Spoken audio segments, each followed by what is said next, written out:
Baik, kita mulai dari untuk pengambilan sampel. Pengambilan spesimen tinja yang kita lakukan adalah alat dan bahannya. Alat dan bahan dalam pengambilan spesimen tinja yang paling pertama itu ada spesimen karier, box spesimen. Box spesimen. Oke.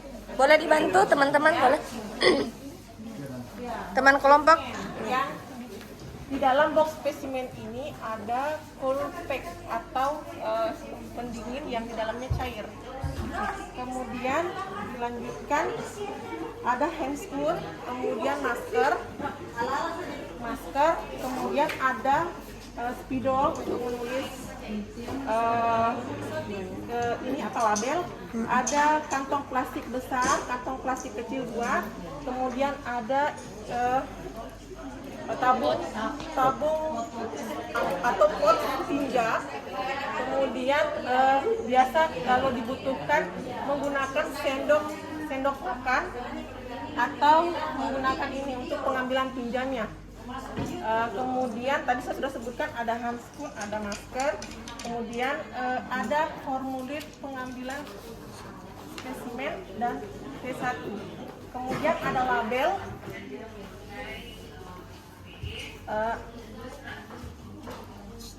Oke, mungkin kita mulai saja. Ya, dimulai. Pakai handscoon dulu.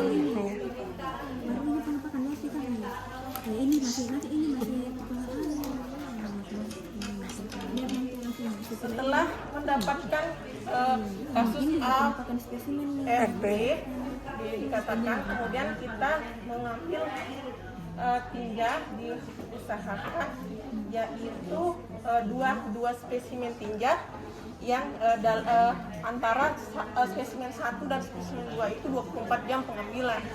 Kemudian dilakukan pengambilan tersebut 14 hari setelah terjadi kelumpuhan, ciri-ciri kelumpuhan. Setelah itu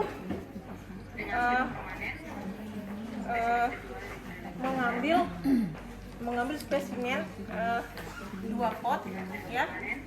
Setelah itu kita 2 pot yang seperti ini yang ada ulirnya, kemudian jika setelah diisi tinja ditutup rapat.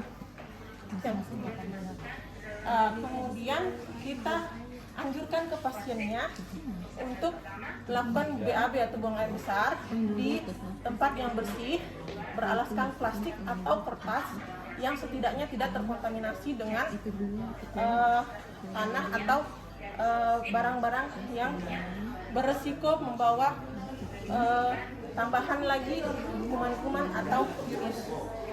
Diambil, yaitu dilihat apabila fesesnya itu atau tinjanya itu padat, kita mengambilnya 8 gram atau sejokol ruas di orang dewasa. Kemudian jika tinjanya itu pasirnya itu cair, dia menggunakan ukuran dengan sendok makan. Nah, setelah itu kita ambil tinjanya, ya ini anggaplah tinja ya, tinja diambil. Ini kan padat ya, padat.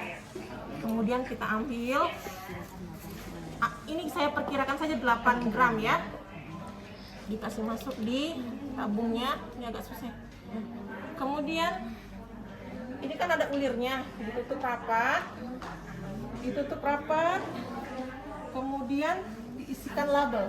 Tuliskan label antara spesimen 1 spesimen tinja 1 dengan spesimen yang tinja 2. Kemudian kita isikan lakban bening selotip ya, agar terhindar dari percikan air, kemudian mudah terhapus data yang ada di label ini.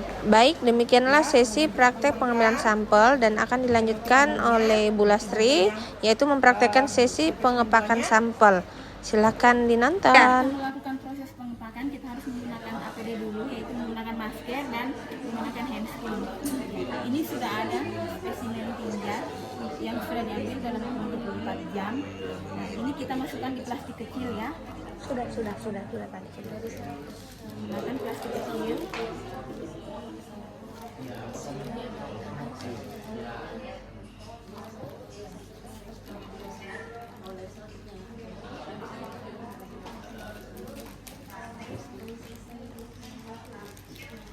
kedua spesimen ini digabung di dalam plastik besar.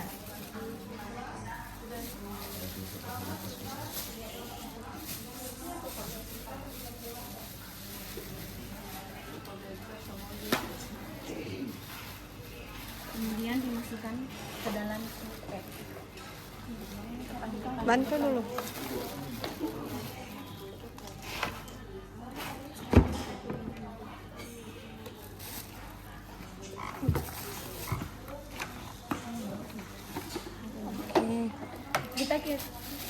Ketika kita memasukkan ke dalam pulpet, kita harus memastikan spesimen ini tidak terguncang di dalam pulpet ya, dilapisi. Kita harus melapisi agar biar tidak terguncang, goyang-goyang di dalam. Setelah itu, jangan lupa kita harus mengisi formulir. Mengambil formulir ya yang sudah diisi, identitas spesimen, terus dimasukkan di dalam plastik besar.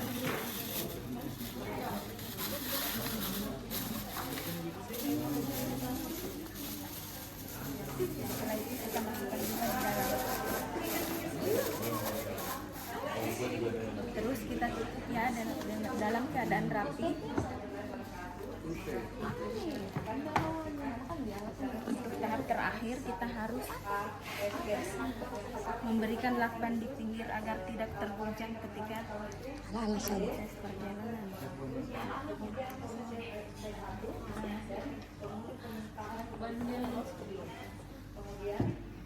Demikian sesi praktikum hari ini. Terima kasih dan assalamualaikum warahmatullahi wabarakatuh.